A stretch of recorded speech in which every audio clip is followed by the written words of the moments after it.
Ngayon naman mga anak ay pag-usapan natin ang identifying and stating the research problem or ito yung pagsusulat natin ang statement of the problem. So after nating pumili ng ating topic, ang kasunod naman nito of course ay ang pagsusulat ng research problem.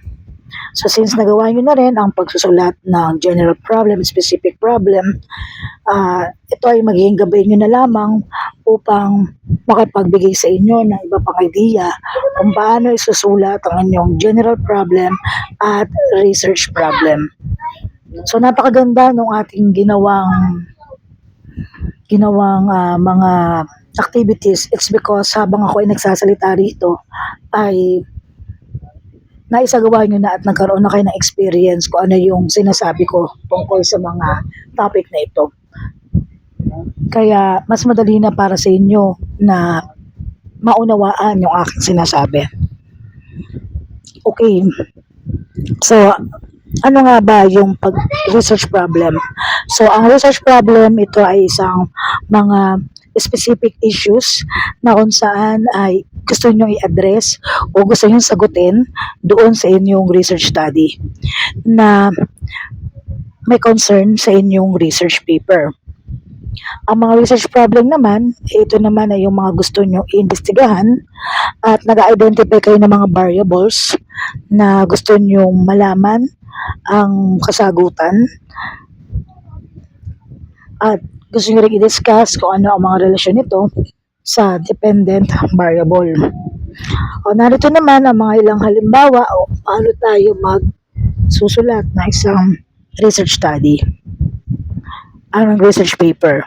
Una, syempre, ay nagkaroon na muna tayo ng preliminary research gamit ang mga available resources. At gumagamit din tayo ng mga other print source materials tulad ng mga newspaper and magazine. Pwede natin itong gamitin kung ito ay may relevant o may kinalaman doon sa mga napili niyong research topic. Pwede rin tayong gumamit ng mga Scholar, ProQuest, Science Direct, and JSTOR.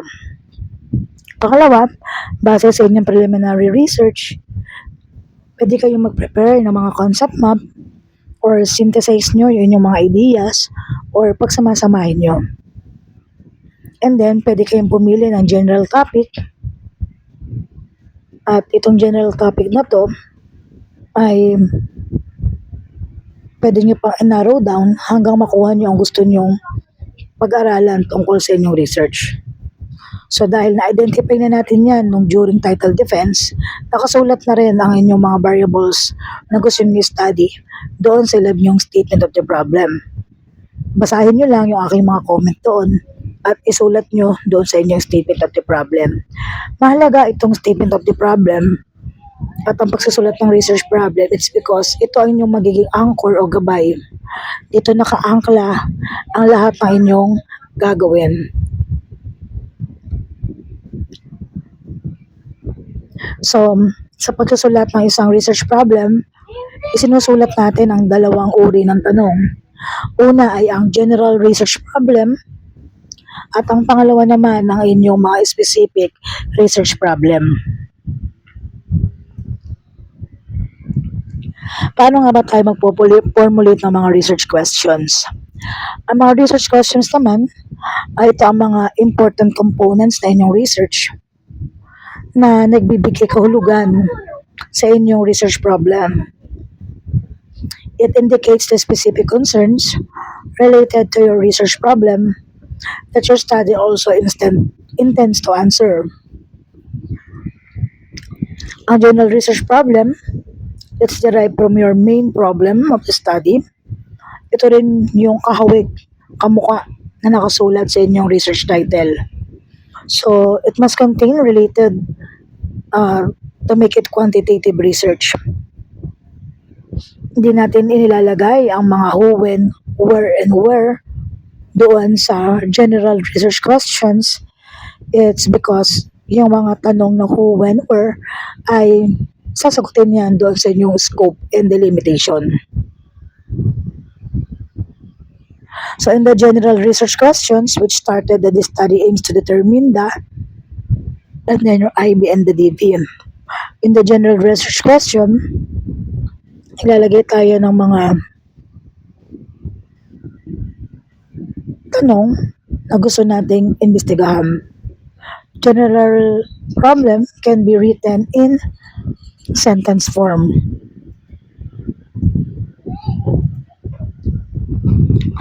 Si specific research questions naman, ay ito yung mga naka-anchored na may relasyon doon sa ating general research questions.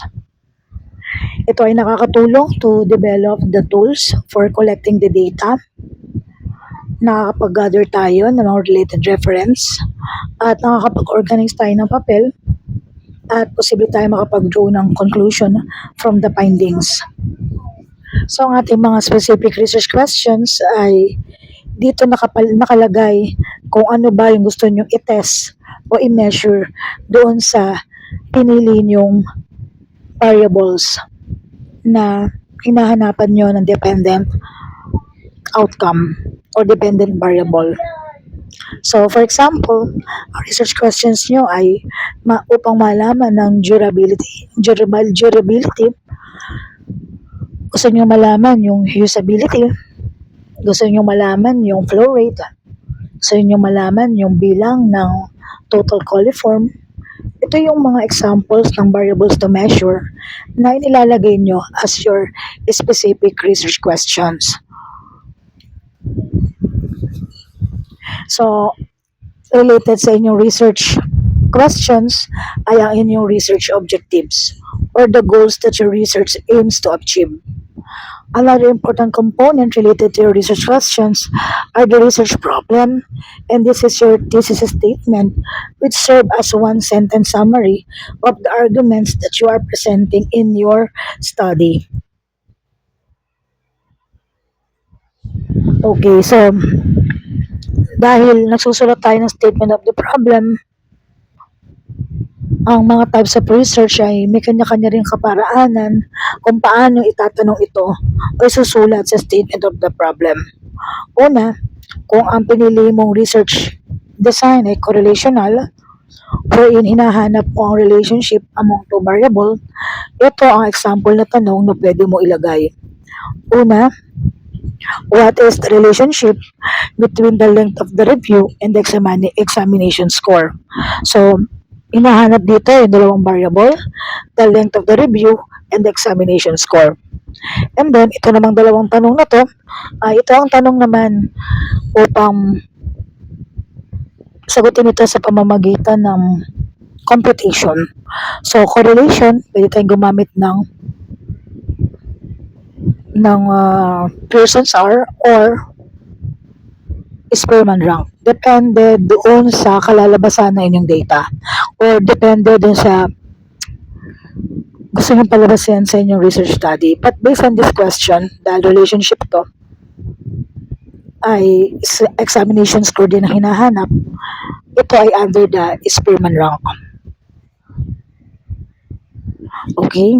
So, on other examples, meron din tayong mga specific research questions kung gustuhin natin gumawa ng expose factor.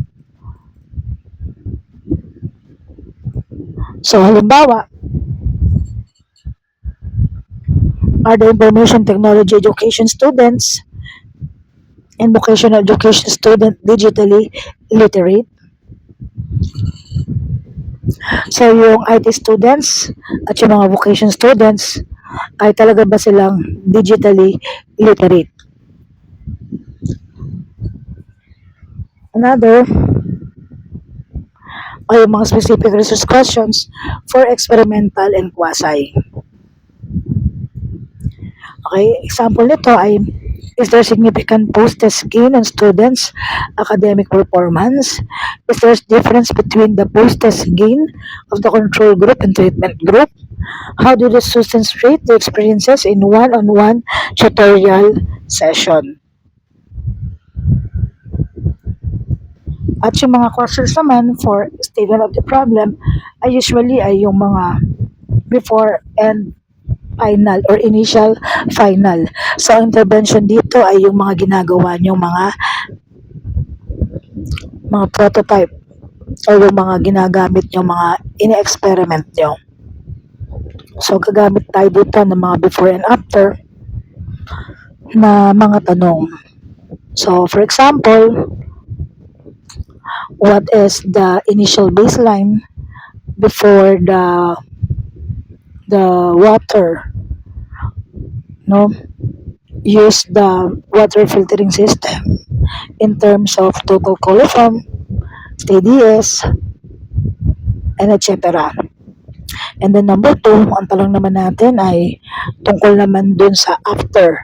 So after na mailagay doon sa water filter system, ano na ngayon yung total number ng TDS, total coliform, and other matters that could be tested in the water quality after being the water immersed in the water filter system.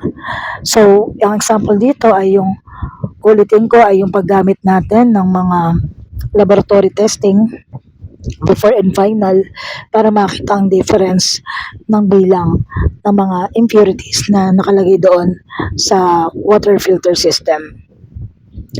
So, ang statement of the problem, kung ano ang nakalagay sa statement of the problem, ay yun din ang hahanapan natin ng procedures kung paano masasagot yung tanong na inilagay niya sa statement of the problem.